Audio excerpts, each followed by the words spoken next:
Hello साथीहरू, म चाहिँ आज मेरो नानीको लागि जाउलो तयार गर्दैछु। हजुरहरूले हेर्न सक्नुहुन्छ मेरो छोरीले चाहिँ कस्तो मिठो मानेर खाइरहेकी छिन्।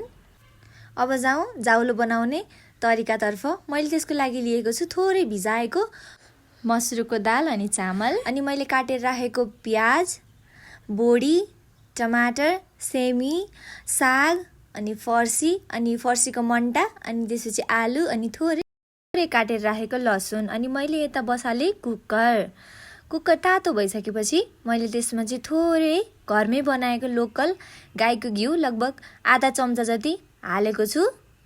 6 मन्थ कम्प्लिट भइसकेपछि चाहिँ बच्चाहरूलाई खानामा थोरै घिउ चाहिँ एड गर्न सकिन्छ। घिउ राम्रोसँग तातिसकेपछि मैले त्यसमा थोरै मेथी फुराएँ, अनि थोरै जिरा पनि फुराएँ, अनि त्यसपछि अलिकति चाहिँ त्यसमा मैले ज्वानो पनि फुराएँ, अनि मैले अघि काटेर राखेको लसुनलाई फुराएँ। लसुन चाहिँ बच्चाहरूको लागि एकदमै राम्रो हो। यसले चाहिँ इम्युनिटी पनि बढाउँछ अनि बच्चाहरूलाई चिसोबाट पनि जोगाउँछ। लसुन रातो भइसकेपछि अब चाहिँ मैले त्यसमा अघिको प्याज पनि फुराएँ। प्याजलाई पनि रातो हुन दिएँ। प्याज पनि दैनिक खानाको लागि एकदमै राम्रो हो। यसले बच्चाहरूलाई पाचन प्रणालीमा पनि हेल्प गर्छ, छाला कपालको लागि पनि राम्रो गर्छ। प्याज रातो भइसकेपछि मैले त्यसमा अघि काटेर राखेको सबै तरकारीहरू मिसाएँ। तपाईहरूले यस्तो खानामा थोरै टमाटर पनि एड गर्नुहोला, यसमा भिटामिन सी पाइन्छ। यसले पनि बच्चाहरूलाई एकदम राम्रो गर्छ। अनि यो सबै कुरा राखिसकेपछि यसलाई मैले राम्रोसँग चलाएँ। हजुरहरूको बेबी चाहिँ 1 इयर कम्प्लिट भइसक्नु भएको छ भने चाहिँ तपाईँहरूले यसमा थोरै नुन पनि एड गर्न सक्नुहुन्छ। मेरो नानी चाहिँ 8 महिनाको मात्र छिन्, त्यसैले मैले थोरै बेसार मात्र एड गरेँ।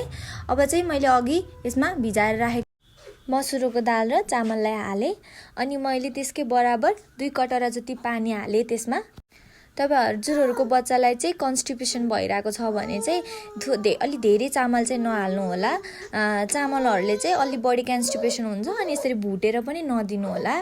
अब मैले यसलाई हल्का लो मिडियममा चाहिँ अलिकति 4-5 सिटी जति 15 मिनट जति पकाएँ र यो पाकेर पनि रेडी भइसक्यो। हेर्नुहोस् त मेरो जाउलो चाहिँ यस्तो देखिएको छ। अब मैले चाहिँ यसलाई निकालेर म्यास गरेर कटोरामा हालिसकेँ, अनि मेरो नानीले चाहिँ सबै मिठो मानेर खाएर पनि सकिन्। हजुरहरूले पनि आफ्नो बच्चाहरूलाई यसरी नै जाउलो बनाएर खुवाउन सक्नुहुन्छ।